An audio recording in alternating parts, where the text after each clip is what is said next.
Hi, I'm Scott Wonder. Welcome to another Wonderwoods video. I am getting ready to cut down the big white oak finally. I cheated, or at least I had somebody help me cheat, and I had the guys, while they were here with the bucket truck, take the top out of the tree.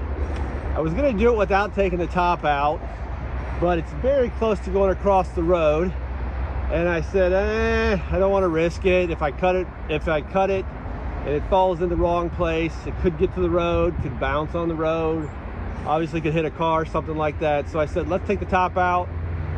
And it also, besides keeping it from going to the road, also eliminates a lot of the weight on that side, so there's less of a chance of it barber chairing. I am very worried about the log possibly barber chairing, which is when it falls over and starts to split, it splits up the tree. I'm very worried about that because it's a very nice log, and I don't want to barber chair it, which will break the log. So taking the top out keeps it off the road, keeps it from barber chairing. Also makes it less scary for me. All I got to do is just drop this big trunk right now. So I'm still going to do everything I planned to do before, meaning notch it, do the back cut, etc., just like you would be dropping the tree, only I've got less danger. I just have the one stick right there to drop over. So I'm going to get to it. As always, I spent some time cleaning out around here so I have room to work and a way to get away from here when I drop the tree. I'm going to start by cutting the notch right here. It's going to go that way. It's going towards the road, but it won't reach the road now that the top's out of it. So I'm going to cut the notch here, aim it that way, in between a couple stumps. I don't want to hit a stump because that'll break the log too. Cut the notch, back cut it, drop it right at the camera.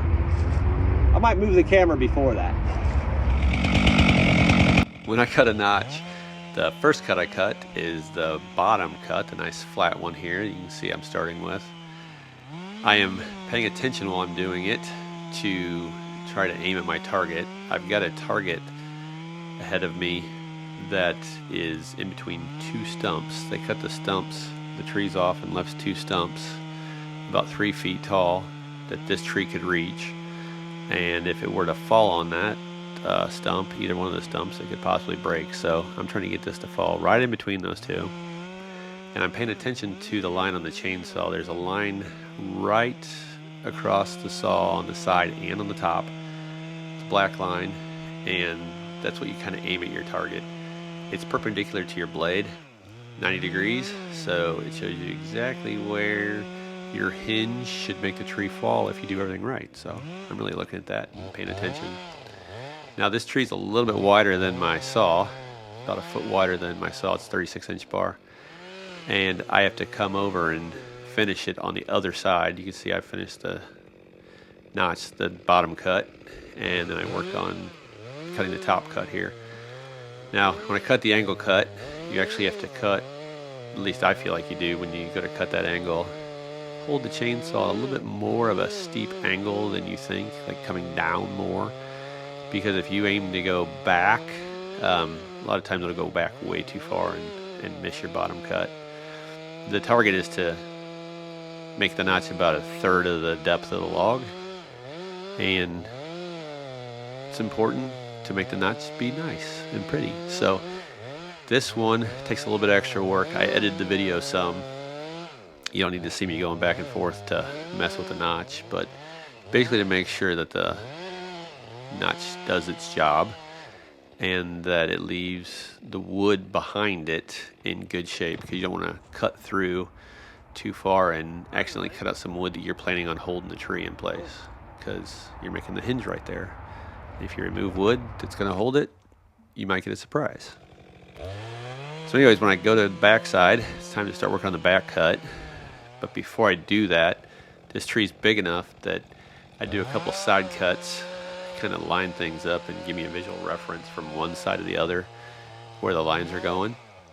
And then in this case, after I did that, I'm going to start doing the bore cut, which is going to establish my hinge. I am about 4 inches above the bottom of that notch and a couple inches behind it, and then plunging right in there. So this is going to leave wood in between my back cut and the notch where it's going to hinge. The wood will actually, you know, just bend over and hold the tree in place while it's starting to fall.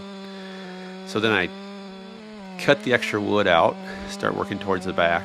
And in this case, I don't go too far because I still have to go around the tree and do the same thing on the other side since my bar's not coming all the way through the tree. Now these cuts I'm doing as best I can to get them to line up, but they're not gonna line up perfectly going through there since, you know, the bar's not long enough. But the cuts are overlapping each other, going way past halfway on the tree. So the little bit of wood in between the two that I leave, it's not gonna really hold anything and it'll bust right out.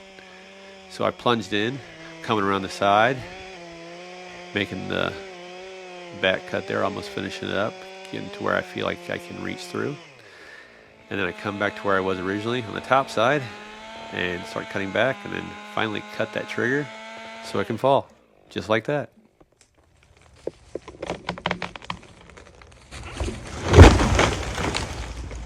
Look at that, right between the two stumps. So that went pretty well. This cut over here was a little bit lower than this one. I'm just trying to guess where that's coming out. They didn't exactly line up, but that's okay. As long as you get the wood out of the way, the little bit that's holding it between the two, that'll just tear out, which it did. That just tore out nicely. So, doesn't look too bad. I'll tell you how wide the stump is.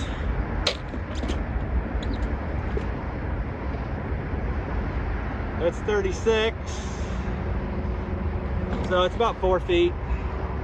Yeah, that's a pretty big tree. I'm done. Hot, tired, end of the day, time to go home. Thanks for watching. If you liked it, do a thumbs up. Hit subscribe, that would be great. Catch you on the next video. Bye.